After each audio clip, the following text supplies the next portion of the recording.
오늘도 새벽 예배를 드리게 하신 하나님께 감사와 찬송과 영광을 올려드립니다. 우리 다 함께 사도신경으로 신앙 고백하신 후에 찬송가 311장을 부르신 후 누가복음 8장의 말씀을 읽으신 다음 오늘 말씀을 듣도록 하겠습니다.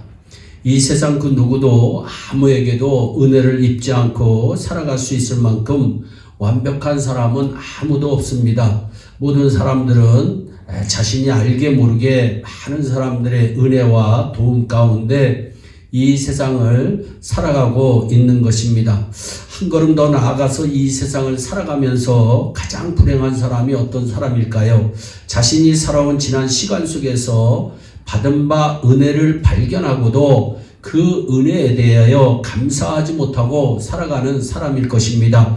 왜냐하면 은혜가 은혜되기 위해서는 그리고 또 다른 은혜를 받아 누리며 살아가기 위해서는 받은 바 은혜에 대한 감사가 있어야 하기 때문입니다. 받은 바 은혜의 씨앗은 감사에 물을 주고 영양분을 공급해 줌으로써만 싹을 띄우고 열매를 맺게 되어 있으며 받은 바 은혜에 대해서 감사로 응답하게 될 때 비로소 더 큰 은혜를 담을 수 있는 큰 그릇을 만들 수 있기 때문입니다. 여러분들도 이미 경험하고 있고 공감하고 있는 바이겠습니다만 누구에게로부터 은혜를 받을 때보다도 사실은 그 받은 바 은혜에 대해서 감사로 보답하게 될 때 더 큰 기쁨과 행복이 있는 법입니다. 더 흥미있고 중요한 사실은 은혜에 대해서 감사하지 않게 되면 점점 더 감사가 메말라져 가게 되지만 은혜에 대해서 감사하는 마음을 갖고 그 감사를 표현하며 살아가게 되면 점점 더 감사가 풍성해지게 된다는 사실입니다. 성경 말씀에 비춰볼 때 감사가 없거나 메말라져 간다는 것은 지나친 욕심과 관련이 있음을 깨닫게 됩니다. 구약 성경 민수기 11장 31절 이하의 말씀을 보면 이스라엘 백성들이 광야 생활 중에 날마다 하나님께서 하늘로부터 은혜로 공급하시는 만나를 먹고 살았는데 여기에 대해서 감사하기는커녕 오히려 고기를 주어 먹게 하지 않는다고 하나님 앞에 불평한 일로 인해서 하나님의 징계로 많은 사람들이 죽음을 당한 사실을 기록하고 있고 그 아픈 역사를 간직하기 위해서 그곳 이름을 욕심의 무덤이라는 의미의 기쁘로 핫다 아와라고 칭한 사실을 우리는 알 수 있습니다. 신약 성경 누가복음 17장 11절 이하의 말씀에서도 한 번은 10명의 문둥병자들이 고침을 받게 되는 은혜를 입게 됩니다. 그런데 그 중에 한 사람만이 예수님께 돌아와서 감사를 표현하게 되자 예수님은 그 문둥병자에게 이렇게 말씀합니다. 일어나 가라, 내 믿음이 너를 구원하였느니라. 결국 이 말씀은 나머지 9명의 문둥병자들은 육신의 나병은 고침을 받게 되었지만 완전한 구원의 은혜를 입게 된 사람은 오직 예수님께 나와 감사함으로 하나님께 영광을 돌리게 된 사람뿐이었음을 깨우쳐 줌으로써 은혜에 대한 감사가 은혜를 은혜되게 할 뿐만 아니라 구원을 완성시켜주는 중요한 열쇠가 됨을 깨닫게 해주는 말씀인 줄로 믿습니다. 그런 까닭에 누가복음 8장 오늘 본문 1절로부터 3절까지의 말씀에 등장하고 있는 막달라 마리아라고 하는 여자는 지혜로운 여인이요 행복한 삶을 살았던 여인임에 틀림이 없는 줄로 믿습니다.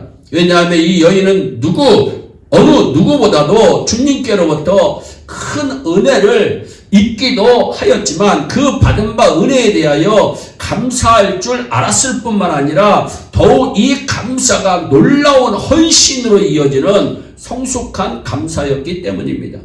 막달라 마리아가 어떤 여자입니까? 적어도 성경이 소개하고 있는 바에 의하면 이 여인은 7 귀신 들려서 몹시도 고통을 당하던 중에 예수님 만남으로써 7 귀신으로부터 노임을 받고 구원을 받게 된 여인입니다.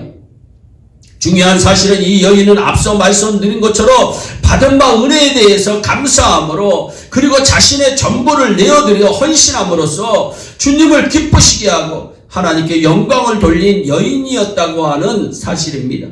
이 여인은 자기와 함께 은혜를 입은 여인들, 고 헤롯의 청지기였던 구사의 아내인 요한나와 수산나라고 하는 여인, 그리고 다른 여러 여자들과 함께 자기의 재물을 내어놓고 예수님 일행의 사역을 전적으로 도왔던 여인입니다. 이 막달라 마리아의 감사와 헌신이 더욱 돋보인 까닭은 이 여인의 감사와 헌신이 예수님의 공생의 기간 동안에만 이루어진 것이 아니라 예수님께서 체포당하시고 신문을 받으신 후 골고다 언덕에서 치욕스럽고 처참한 십자가에 달려 고통스러운 죽음을 당하시는 그 현장까지도 이어지게 되었을 뿐만 아니라 죽음 이후에 예수님의 무덤에까지 이어지게 되었기 때문입니다.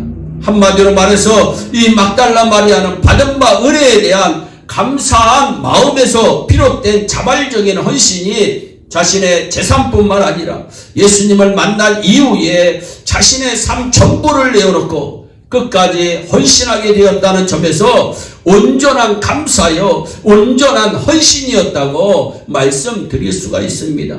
사랑하는 성도 여러분, 이 막달라 마리아의 온전한 감사와 온전한 헌신, 그리고 끝까지 충성을 다하는 이 귀하고 아름다운 삶을 본받아서 받은 바 은혜에 대하여 진정한 감사와 헌신의 삶으로서 하나님을 기쁘시게 해드리며 주어진 사명을 끝까지 충성스럽게 감당하시는 저와 여러분 모두가 되시기를 주 예수 그리스도의 이름으로 축원합니다.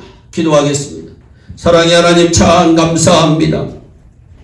받은 바 은혜가 너무나도 많이 있습니다. 아버지, 받은 바 은혜에 감사할 줄 아는 우리 모두가 되게 하시고 아버지, 감사를 뛰어넘어 헌신에까지 이룰 수 있도록 주여 우리의 온 성도들에게 은혜를 베풀어 주시옵소서. 아버지 하나님, 우리 구주 예수 그리스도의 그 귀한 은혜를 우리의 마음속에 담아서 우리의 삶 가운데서 예수님을 드높이며 복음을 증거하며 수많은 열매를 맺는 예일의 온 성도들이 될 수 있도록 주여 은총과 은혜를 베풀어 주시옵소서. 감사하고 예수님의 이름으로 기도하옵나이다. 아멘. 우리 다 함께 주기도문으로 예배를 마치시고 각자 개인 기도하신 후에 오늘도 주 안에서 승리하는 복된 하루 되시기를 바랍니다. 감사합니다.